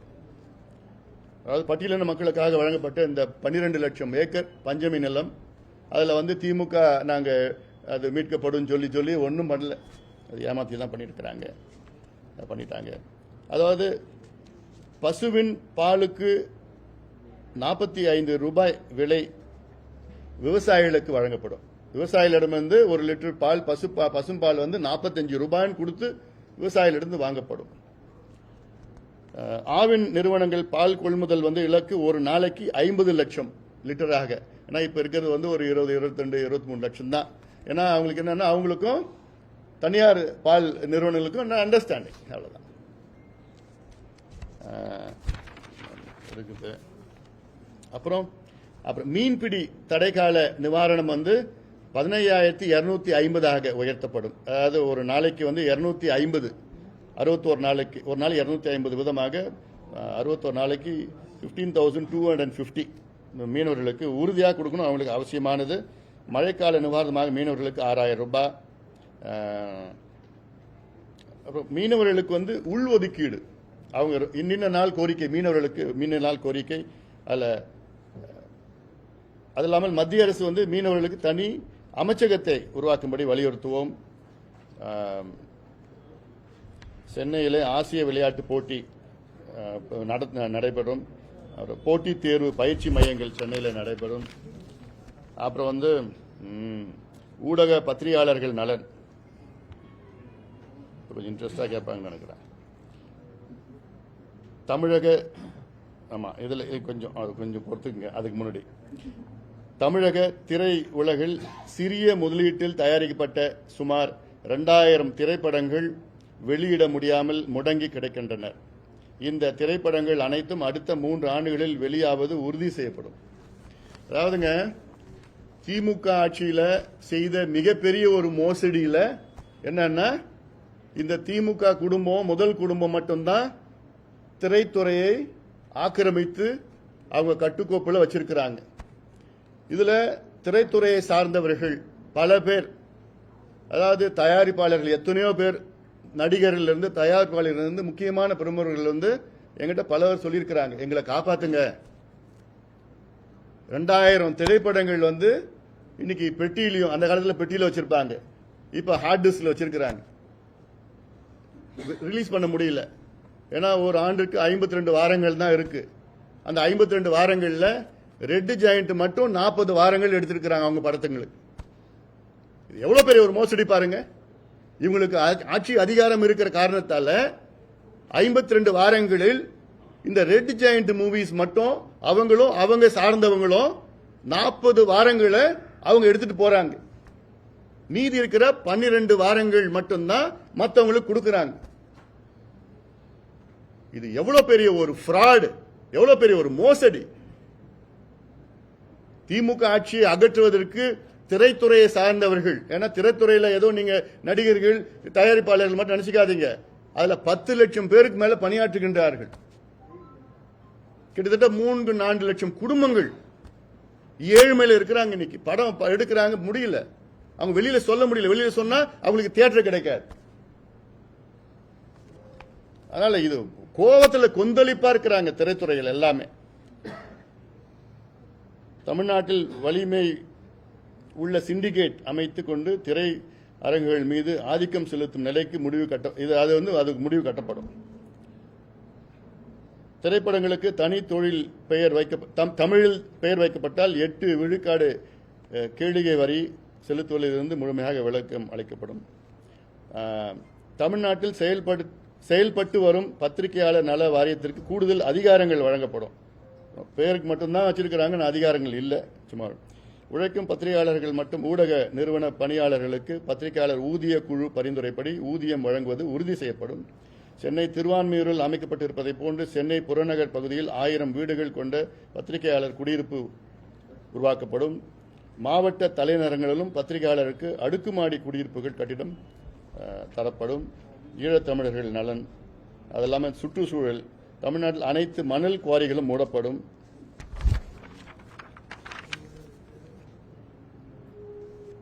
அதாவது கிளீன் ஏர் ஆக்ஷன் பிளான் அது வந்து செயல்படுத்தப்படும். சட்டம் ஒழுங்கை காப்பாற்ற காவல்துறைக்கு முழு சுதந்திரம் அளிக்கப்படும். காவல்துறைக்கு சுதந்திர உறுதி செய்ய மாநில பாதுகாப்பு ஆணையம் புதுசாக ஏற்படுத்தப்படும். அதாவது காவலர்களுக்கு 8 மணி நேரம் பணி வரம்பு நிர்ணயிக்கப்படும். காவலருக்கு 7 ஆண்டுகளுக்கு ஒரு பதவி உயர்வு வழங்கப்படும். காவலராக பணியில் சேர்பவர்களுக்கு ஓய்வு பெறும்போது ஆய்வாளர் நிலைக்கு பதவி உயர்வு பெறுவது உறுதி செய்யப்படும். அப்புறம் வந்து கூடுதல் போக்சோ மகளிர் நீதிமன்றங்கள் அமைக்கப்படும். உச்சநீதிமன்றம் கிளையை சென்னையில் அமைக்க நடவடிக்கை எடுக்கப்படும். உயர்நீதிமன்றத்தின் தமிழில் ஆட்சி மொழியாக மத்திய அரசிடம் அளிக்கப்படும். போக்சோ வழக்குகளை விரைந்து விசாரிக்க முடிக்க அனைத்து மாவட்டங்களிலும் குறைந்தது ஒரு சிறப்பு நீதிமன்றம் அமைக்கப்படும். பெண்களுக்கு எதிரான குற்றங்கள் விசாரிக்கும் சிறப்பு நீதிமன்றங்கள் எண்ணிக்கை அதிகரிக்கப்படும். தமிழ் மொழி வளர்ச்சி, தமிழ் கட்டாய பாடமாக்கப்படும்.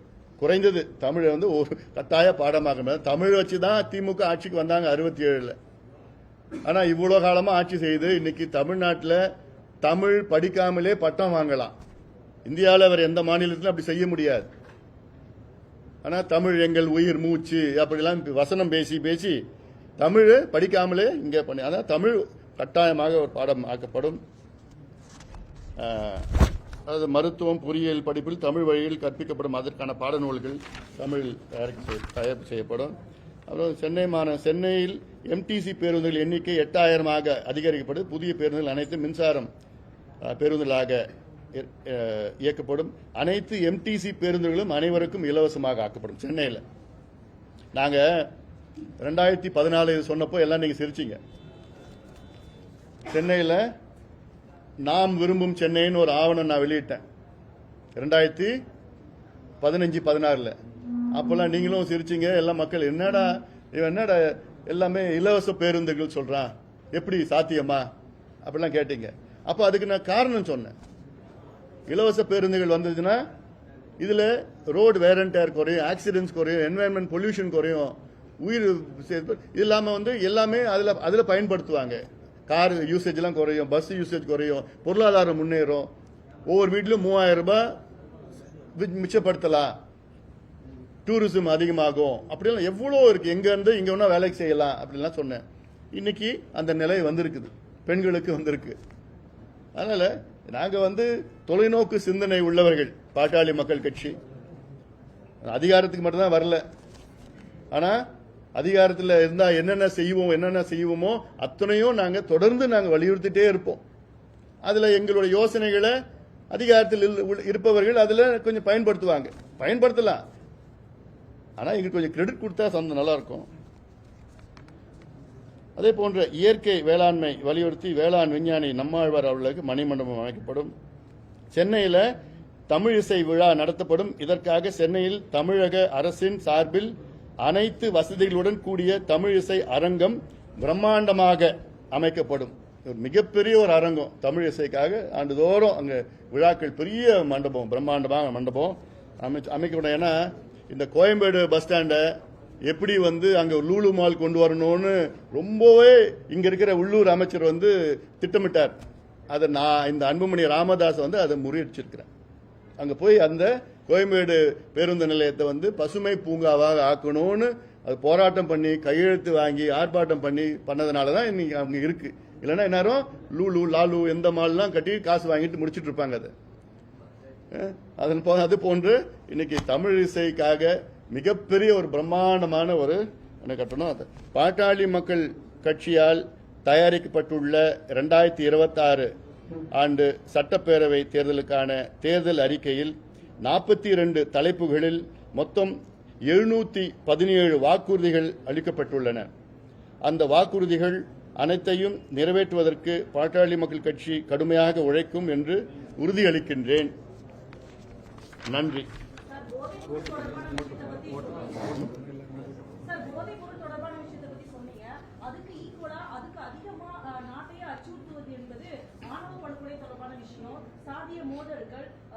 கலப்பு திருமணம் செய்ததுனால இவ்வளவு பிரச்சனைகள் நிறைய இடத்துல வருது.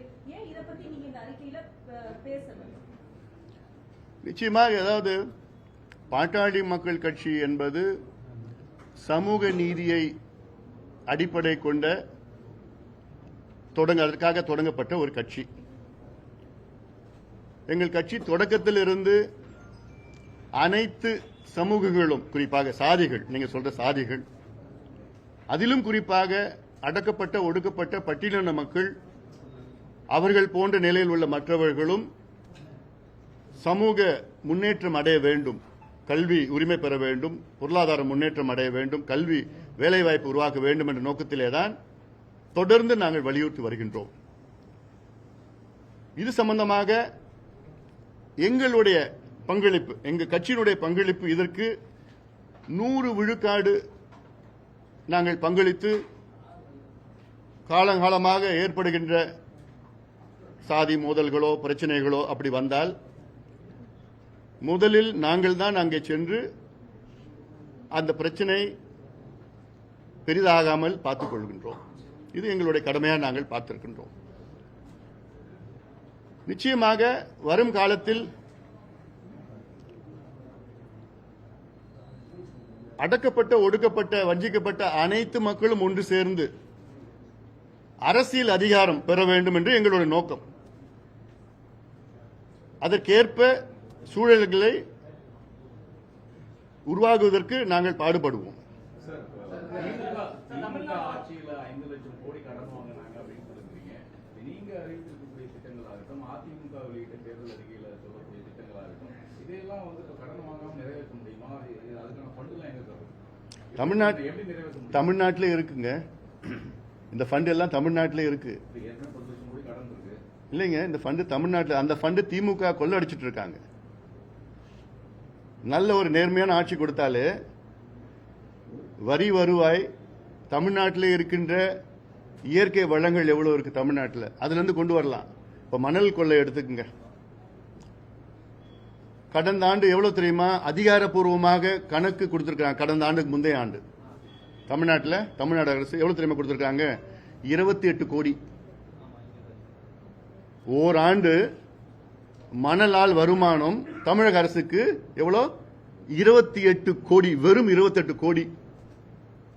ஆனா இவங்க கொள்ளடிக்கிறது ஒரு நாளைக்கு குறைந்தது 100 கோடி ஒரு நாளைக்கு. ஆனா ஒரு ஆண்டு முழுவதும் 28 கோடி தான் அரசுக்கு வருவாய் வந்திருக்கிறது மணலால சொல்லியிருக்கிறாங்க. இதே போன்ற கனிம வளங்கள், மலைகள், அதாவது திமுக மலை முழுங்கின்னு மலையா முழுங்கிட்டாங்க இந்த ஆண்டு காலத்தில். இவ்வளோ இருக்கு நம் தமிழ்நாட்டில் இருக்கு. அதுல ஆனா அத்தனையும் கொள்ளடிச்சுக்கிட்டு, இதனாலதான் இவங்க கடனை வாங்கி வட்டி கட்டுறது, கடனை கட்டுறது. அதுல இப்ப கடன் வாங்கி இருக்கிறாங்களே, இதுல எவ்வளவு மூலதனம் செலவு பண்ணிருக்கிறாங்க? 5 லட்சம் கோடி கடன் வாங்கியிருக்கிறாங்க. அதுல கேபிட்டல் இன்வெஸ்ட்மெண்ட் பாத்தீங்கன்னா கிட்டத்தட்ட ஒரு 1,60,000 கோடி தான். அப்ப மீதி எல்லாமே இவங்க ஏதாவது ஒரு நிர்வாக திறமை இருந்தா செய்யலாங்க, நிர்வாகம் செய்யலாங்க. திறமை இல்லாதவர்கள் நிர்வாகம் செஞ்சா இப்படிதான் இருக்கும். அதுக்கு முதலமைச்சருக்கு நிர்வாகம் என்ன நடக்குதுன்னு தெரியணும். முதலமைச்சரை சும்மா வச்சிருக்கிறாங்க, அவ்வளவுதான். ஒரு 4 அதிகாரிகள் இருக்கிறாங்க, 4 வியாபாரிகள் இருக்கிறாங்க. அந்த 4 வியாபாரிகள் யாருன்னா ஏவா வேலு, சேகர் பாபு, செந்தில் பாலாஜி, நேரு, இப்படி போன்ற ஒரு 4 வியாபாரிகள் முதலமைச்சரை சூழ்ந்து இதுக்கு போடுங்க, இங்க போட்டீங்கன்னா இங்க வரும், இங்க முதலீடு போடும், இது போட்டா இங்க காசு எடுத்துடலாம், எலெக்ஷன் நேரத்தில் 1000 ரூபாய் ஓட்டு 2000 ஓட்டு கொடுக்கலாம். திமுக இந்த தேர்தலில் ஒவ்வொரு பூத்துலயும் ஒரு ஓட்டுக்கு 2000 வச்சிருக்கிறாங்க, பதுக்கி வச்சுட்டாங்க எல்லாம் தமிழ்நாடு முழுக்க. அதாவது இது இந்த ஒட்டுமொத்த காசை கொள்ளடிச்சது இவங்க தான். டாஸ்மார்க்ல மட்டும் பார்த்து சொல்றீங்களா, 1,82,000 கோடி ஊழல். சும்மா நான் ஒரு நம்பர் தான் போட மாட்டேன் நான். இப்ப வரி ஏய்ப்புல இருந்து எல்லாமே இதெல்லாம் சரி செஞ்சனா போதும். ஒன்னொன்னுக்கும் அதுல போதுமானது இருக்கு. நீங்க எவ்வளவு கடனை வாங்குங்க, கடன் வாங்குறது தப்பு கிடையாது. மூலதன செலவு பண்ணுங்க, இரிகேஷன் ஸ்கீம்ல பணத்தை போடுங்க, மெடிக்கல் காலேஜில் பணத்தை போடுங்க, அரசு பள்ளிக்கூடத்தை மேம்படுத்தி ஆசிரியர்களை போட்டு இலவச கல்வியை கொடுங்க, சாலைகள், தொழிற்சாலைகள் அதுல போடுங்க, தப்பே கிடையாது. சும்மா நீங்க கடன் வாங்கி ஆனா என்னன்னா அவங்களுக்கு தெரியும் மீண்டும் வரப்போறதுன்னு தெரியும். திமுக நீங்க அறிவிச்சிருக்கக்கூடிய திட்டங்களுக்கும் கூட்டணி கட்சி சொல்லிருக்கிறதுக்கும் சில முரண்பாடு. நீட் விலக்கு வந்து பாஜக தர முடியாதுன்னு தெளிவா சொல்லிட்டாங்க, நீட் விலக்குன்னு சொல்றீங்க. அதே மாதிரி கோவை மதுரை மெட்ரோ ரயில் பணிகளுக்கு அனுமதி அளிக்காதே பாஜக தான். 2019 கூட்டணி அமைக்கும் போது குறைந்தபட்ச செயல் திட்டத்தோட பாமக கூட்டணியில் இறங்குச்சு. 2021 சட்டமன்ற தேர்தலில் வன்னியர் இடஒதுக்கீடு 2019 சட்டமன்ற தேர்தல் கூட்டணிக்கு குறைந்தபட்ச செயல் திட்டத்தோடு இறங்குங்க. 21 சட்டமன்ற தேர்தலுக்கு வன்னியர் இடஒதுக்கீடு.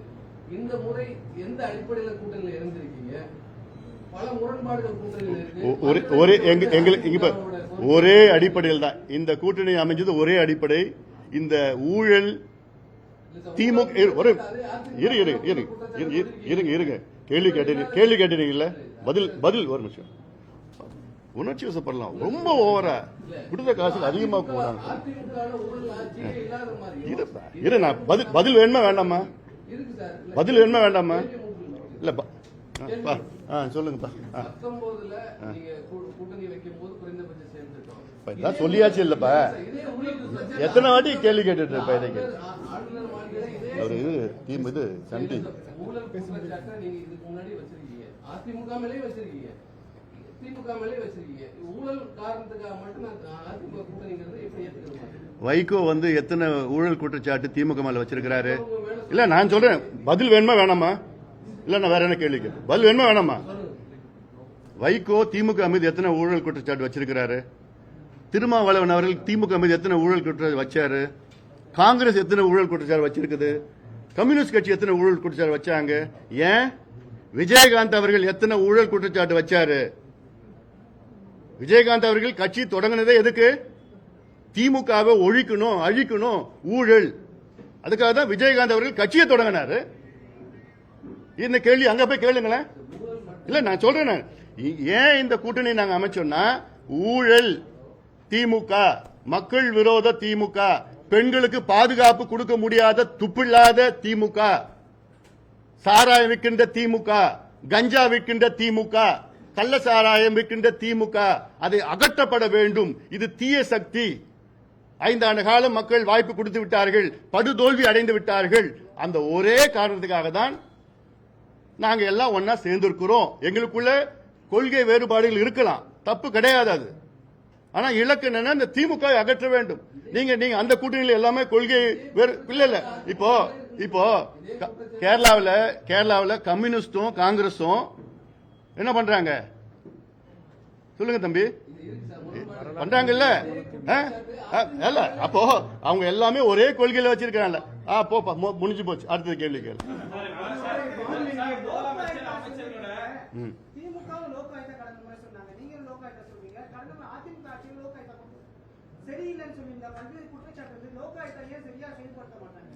ஏன்னா அந்த முதல்ல அவங்க தான் அதுல வந்து உள்ள போவாங்க. இப்போ கர்நாடகாவில் லோக் ஆயுக்தா மிக வலிமையா இருக்கு. கர்நாடகாவில் லோக் ஆயுக்தா வந்து முதலமைச்சரையும் அழைக்கலாம், முதலமைச்சரும் விசாரணை செய்யலாம், அமைச்சர்கள் அழைக்கலாம். இங்க அந்த மாதிரி இருக்கா எங்கேயாவது? இல்ல. அப்படி கொண்டு வந்து நல்ல ஒரு வலிமையான நேர்மையான அங்க நீதிபதிகள் எல்லாம் கொண்டு வந்தாங்கன்னா முடிஞ்சு போச்சு உங்க கதை. உச்ச நீதிமன்றமே ஊழல் சொல்லுது, உயர் நீதிமன்றம் ஊழல் சொல்லிட்டு இருக்கு. எவ்வளவு குற்றச்சாட்டுகள் இருக்கு. என்போர்ஸ்மெண்ட் டைரக்டரேட் சொல்லுது எங்களுக்கு ஆதாரங்கள் இருக்கு, 888 கோடி ரூபாய் ஆதாரங்கள் இருக்கு. அதை கொடுத்து 3 மாசம் எந்த நடவடிக்கையும் எடுக்கல. நகராட்சி மன்ற துறையில, நகராட்சி நிர்வாக துறையில ஆமா ஒரு அமைச்சர் மேல குற்றச்சாட்டு. என்ன லோக் ஆயுக்தா என்ன? நேற்று இரவு பாஜக அலுவலகத்தில் திமுக அரசு மீதான ஊழல் குற்றச்சாட்டு, சிறை கூண்டில் ஸ்டாலின் அப்படின்லாம் சொல்லிட்டு ஒரு புத்தகத்தை கோயில் வெளியிடுறாரு. ஸோ அவ்வளோ ஆதாரங்கள் இருக்கு, இவ்வளோ ஊழல் பண்ணியிருக்கிறாங்கன்னு சொல்லக்கூடிய மத்திய அமைச்சர், மத்திய அரசு ஏன் நடவடிக்கை எடுக்கல? இதே மத்திய அரசு இதெல்லாம் தமிழ்நாடு அரசு மீது நடவடிக்கை எடுப்பதற்கு அதிகாரம் இல்லை அப்படிங்கிற ஒரு வார்த்தையை செய்தியாளர் சந்திப்புல சொல்லியிருக்காரு. ஆனா இதே மத்திய அரசு அரவிந்த் கெஜ்ரிவால் அரசு பண்ணிருக்கு, சிபு சோரனை அரசு பண்ணிருக்கு, வழக்குகள்லாம் பதிவு பண்ணிருக்கிறாங்க. புத்தகத்தை வெளியிடக்கூடிய பாஜக அமைச்சர் மத்திய அரசு ஏன் வந்து வழக்கு பதிவுல நடவடிக்கை எடுக்கல, கைது பண்ணல? அதாவது இப்போ நீங்க இடி எடுத்துக்கங்க. இடி தமிழ்நாட்டில் 4800 கோடி ரூபாய் மணல் கொள்ளை தமிழ்நாட்டில் நடைபெற்று இருக்கிறது. அதுவும் வந்து ஒரு சிறிய பகுதியில் மட்டும்தான். இந்த ஆதாரத்தை தமிழக அரசிடம் கொடுத்திருக்கு. தமிழக அரசு என்ன செஞ்சிருக்கணும்னா, அது அதிகபட்சம் இல்ல குறைஞ்சபட்சம் ஒரு விசாரணை நடத்தி இருக்கணும். ஆனா தமிழக அரசு என்ன பண்ணிருக்கிறாங்கன்னா, நேரா நீதிமன்றத்துக்கு போயிருக்கிறாங்க. உங்களுக்கு மடியில கனம் இல்லைன்னா நீங்க விசாரணை பண்ண வேண்டியதானே? உயர்நீதிமன்றம் போயிருக்கிறாங்க, அப்புறம் உச்ச நீதிமன்றம் போயிருக்கிறாங்க. அதே போன்று இங்க ஒவ்வொரு குற்றச்சாட்டும் 361 கோடி ரூபாய் டிரான்ஸ்பருக்கு, வேலைக்கு டிரான்ஸ்பருக்கு வாங்கியிருக்கிறாங்க சொன்னா அதுக்கு உச்ச நீதிமன்றம் போய் தடை வாங்குறது. ஒன்னொன்னுக்கும் மத்திய அரசு சார்பில் கிடையாது, நடுநிலையா இருக்கின்ற இந்த நிறுவனங்கள் எல்லாம் போய் விசாரணை பண்ணிருக்கிறாங்க, செய்யறாங்க. ஆனா ஒன்னொன்னுக்கும் நீதிமன்றம் போய் அதுக்கு தடை, அது இப்படி எல்லாம். ஆனா இதெல்லாம் இப்ப அடுத்தது வரும், நிச்சயமா வரப்போகுது. ஏன்னா ஒவ்வொருவரும் இப்போ ஒரு உதாரணம், திருவான்மையூர்ல இருந்து உத்தண்டி வரைக்கும் பறக்கும் மேம்பாலம், இது வெறும் 14 கிலோமீட்டர். ஆக்சுவலா பார்த்தா 1 கிலோமீட்டருக்கு வந்து 100 கோடி ரூபாய் செலவாகும். ஆனா இப்போ அவங்க 1 கிலோமீட்டர் 150 கோடி ரூபாய் வீதம் போட்டிருக்காங்க. 2100 கோடி ரூபாய் ப்ராஜெக்ட் அது. இதே திட்டத்தை அதுல ஒருத்தர் வந்து 1400 கோடி ரூபாய்க்கு எங்களால செய்ய முடியும் அப்படின்னு சொல்லியிருக்காரு. அவங்க பெரிய கான்ட்ராக்டர், இந்தியா ஃபுல்லா செய்யறவங்க தான். ஆனா அவங்கள பிளாக் லிஸ்ட் பண்ணி எலிஜிபிலிட்டி இல்லாம வர பார்த்துக்கிட்டு 700 கோடி ரூபாய் அதிகமா டெண்டர் கோட் பண்ணி அதுக்கு அடிக்கல் நாட்டி அதுல இன்னொருத்தர் கேஸ் போட்டார், அவருக்கு சமரசம் பண்ணிட்டாங்க. இது மாதிரி எவ்வளவு ஊழல் நடந்துட்டு இருக்குது. இல்ல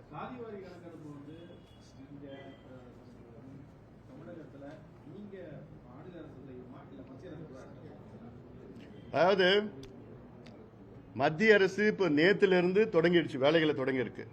இந்தியா முழுவதும் சென்சஸ் எடுக்கு, மக்கள் தொகை கணக்கெடுப்பு. இதுல அடுத்த ஆண்டுல இருந்து அது காஸ்ட் பேஸ்ட் இல்ல, மக்கள் தொகை கணக்கெடுப்பு பிளஸ் காஸ்ட் பேஸ்ட். மத்திய அரசு எடுப்பது ஒரு மேக்ரோ லெவல் எடுப்பாங்க. ஏன்னா அவங்களுக்கு வந்து சென்சஸும் எடுக்கணும், அதுல காஸ்ட் பேஸும் எடுக்கணும். ஸோ இது ஒரு மேக்ரோ லெவலா இருக்கும். மாநில அரசு எடுத்ததா மைக்ரோ லெவல் இருக்கும். அந்த மைக்ரோ லெவல் சென்சஸ் தான் நீதிமன்றத்தில் ஜஸ்டிஃபை பண்ண முடியும். நீதிமன்றத்தில் என்ன கேட்கறாங்க? ஒரு காஸ்ட், ஒரு பாப்புலேஷன் ஒரு பக்கம், சோஷியல் பேக்வர்ட்னஸ் ஒரு பக்கம். ரெண்டுத்தையும் ஜஸ்டிஃபை பண்ணாதான் நீங்க இடஒதுக்கீடு கொடுக்கலாம், உள் ஒதுக்கீடு கொடுக்கலாம், உள்பிரிவு கொடுக்கலாம், அதிகப்படுத்தலாம், இது பண்ணலாம். அந்த ஜஸ்டிபிகேஷன் இருக்கணும். அதுக்கு நீங்க மைக்ரோ லெவல்ல துல்லியமான டேட்டா வேணும். அதுக்கு மாநில அரசு எடுத்தாதான் அது கிடைக்கும். இப்ப கர்நாடகாவில் நான் சொன்னேன்ல, பட்டியலின மக்களுக்கு 17 விழுக்காடு இடஒதுக்கீடு. அது பட்டியலின மக்கள்ல அங்க ஒரு சில பிரிவு தான் எல்லா இடத்தையும் தட்டிட்டு போயிருந்தாங்க இவ்வளவு காலமா. பண்ணதுக்கு என்ன இந்தியா முழுவதும் பண்ணணும், இந்தியா முழுவதும் பண்ணணும். இப்போ மத்திய அரசு வந்து சாதி சம்பந்தமா ஒரு 5 கேள்வி கேட்பாங்க.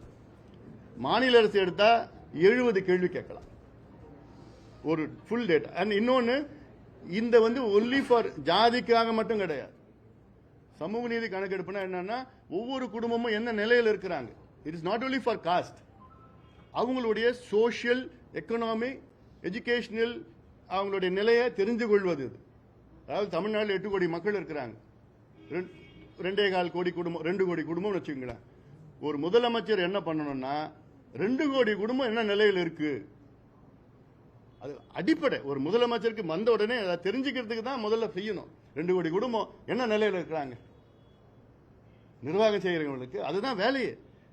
இப்போ நான் முதலமைச்சராக வந்தேன்னா நான் முதல் 3 மாசம் என்ன பண்ணுவேன்னா, தமிழ்நாட்டில் 2 கோடி மக்கள் என்ன நிலையில் இருக்கிறாங்க தெரிஞ்சுப்பேன். அந்த டேட்டா வச்சுக்கிட்டு அந்த மக்களுக்கு யார் யாருக்கு வீடு கிடையில, யார் யாருக்கு வேலை இல்லை, எத்தனை பெண்களுக்கு படிக்கல, அதெல்லாம் செய்யறதுக்கு நான் ஸ்கீம்ஸ் போடுவேன். அதுதான் என்னுடைய ப்ரையாரிட்டி. அதுதான் இந்த கணக்கெடுப்பு டேட்டா வேணும். இப்ப இருக்கிற டேட்டா, இப்போ பறவைகள் சைனால இருந்து, ஜப்பான்ல இருந்து வந்து, ரஷ்யால இருந்து வந்து அந்த டேட்டா வச்சிருக்கீங்க. எத்தனை மாடு ரோட்ல திரியுதுன்னு வச்சிருக்கீங்க, எத்தனை நாய் வந்து ரோட்ல திரியுது டேட்டா வச்சிருக்கீங்க. எல்லாத்தோட டேட்டா வந்து தேர்தலில் யாருக்கு எப்படி ஓட்டு கொடுக்கலாம், எந்த வீட்டில் எந்த ஓட்டு, எந்த ஜாதி, எந்த கட்சின்னு வச்சு அந்த டேட்டா துல்லியமா வச்சிருக்கீங்க. ஆனா தமிழ்நாட்டு மக்கள் படிக்கிறதுக்கு டேட்டா கிடையாது, வேலை போறதுக்கு டேட்டா கிடையாது, உங்க வீட்டில் எத்தனை பாத்ரூம் இருக்கு, பாத்ரூம் கட்டி கொடுக்க டேட்டா கிடையாது, விவசாய கூலிகள் எத்தனை பேர் இருக்காங்க அவங்களை எப்படி மேம்படுத்த டேட்டா கிடையாது, மீனவர்கள் எத்தனை பேர் படிச்சிருக்கிறாங்க அவங்களுக்கு என்ன செய்யணும்னு டேட்டா கிடையாது. இந்த டேட்டாலாம் வச்சு வேணும். இதுதான், அதுக்கு தான் நீங்க சமூக நீதி கணக்கெடுப்பு நடத்தினா அத்தனை டேட்டாவும் கிடைக்கும். இந்த data is the most important thing for the development of Tamil Nadu.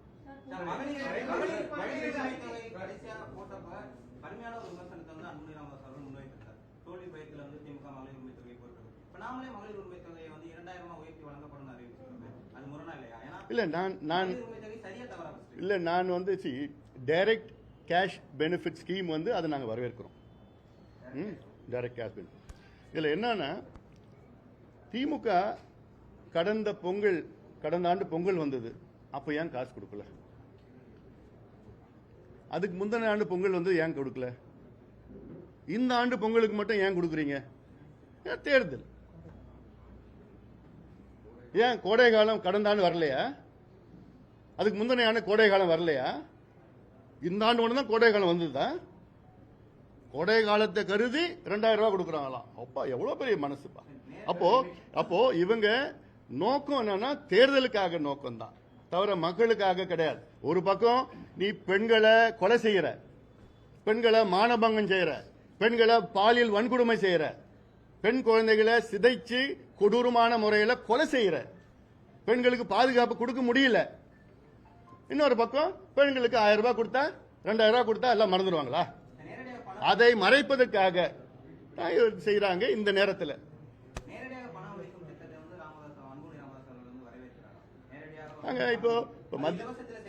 இப்ப மத்திய அரசு விவசாயிகளுக்கு 6000 ரூபாய் ஆண்டுதோறும் கொடுக்கறாங்க. அது நேரடி திட்டம் தான். அது நாங்கள் வரவேற்கிறோம். நாங்கள் எதுக்கு அது செய்யணும், என்னத்துக்கு செய்யணும்னு இருக்கு. ஆனா அதை விட இப்ப என்னன்னா, எங்கள் தேர்தல் அறிக்கையில் நாங்கள் சொல்லியிருக்கிறோம்.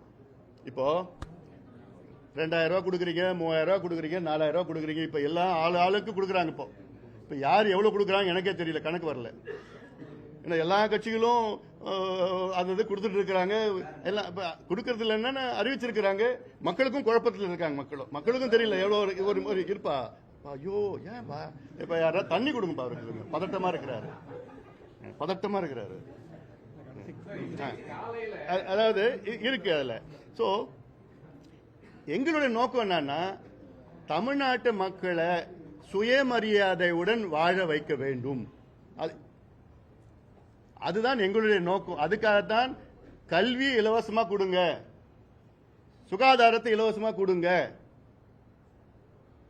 விவசாயிகளுக்கு இடுபொருட்கள் கொடுங்க, மானியமா கொடுங்க. இலவசம் வேற, மானியம் வேற. உதவி செய்யணும், அவ்வளவுதான். அதனால இது ஒன்னு அன்புமணி இலவசம் வேண்டான்னு சொன்னா, அப்படி சொன்னா, இப்படி சொன்னா, அதுக்குதான் எனக்கு கான்செப்ட் என்னங்க, சுயமரியாதை வாழணுங்க. தமிழ்நாட்டு மக்கள் பிச்சை எடுக்க கூடாதுங்க, அவ்வளவுதாங்க. ஏன்னா இன்னைக்கு பிச்சை எடுத்துட்டு இருக்கிறாங்க. ஏன்னா இது அது சொல்ல நான் பிச்சை எடுத்துட்டு இருக்காங்க. என்ன எதுக்கு பிச்சை எடுத்துருக்காங்க? நீ பொங்கல் நேரத்தில் போயிட்டு ஒரு 6 அடி கரும்பு, ஒரு பச்சரிசி, ஒரு என்னது வெல்லம், அப்புறம் கல்கண்டு கியூல நிக்கிறாங்க. இந்தியா விடுதலை அடைஞ்சு 79 ஆண்டுகள் ஆகுது. இன்னும் ஒரு 6 அடி கரும்புக்கு போய் விவசாயிகள் போய் அங்க போய் நின்றுட்டு இருக்காங்கன்னா என்ன நிலையில வச்சிருக்கீங்க நீங்க தமிழ்நாட்டு மக்களை? 67 இருந்து ஆண்டுட்டு இருக்கீங்கல்ல. ஏன் அடிப்படையில் ஒரு நல்ல பள்ளிக்கூடம் கொடுத்து நல்ல ஆசிரியர் நியமனம் பண்ணி ஒரு படிப்பறிவு கொடுக்க முடியாது? உங்களால வேலைவாய்ப்பு உருவாக்க முடியாதா? இவ்வளவு வருஷமா ஆட்சியில் இருக்கீங்களே. டெல்டாவில் இந்த வருஷம் எவ்வளோ நெல் வீணாக்குனாங்க, அழுகி போச்சு, முளைச்சிருச்சு. ஆனா நான் டெல்டாக்காரன் பெருமையா சொன்ன என்ன? டெல்டாக்காரன் நீங்க. அந்த டெல்டாவிலே உங்களால வளர்ச்சி கொண்டு வர முடியல.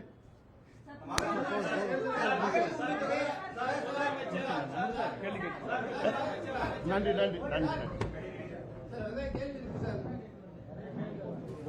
நாளைக்கு அந்த இதுக்கு வந்துருப்பா ரோக்கில் திருக்கணி கொண்டு வந்து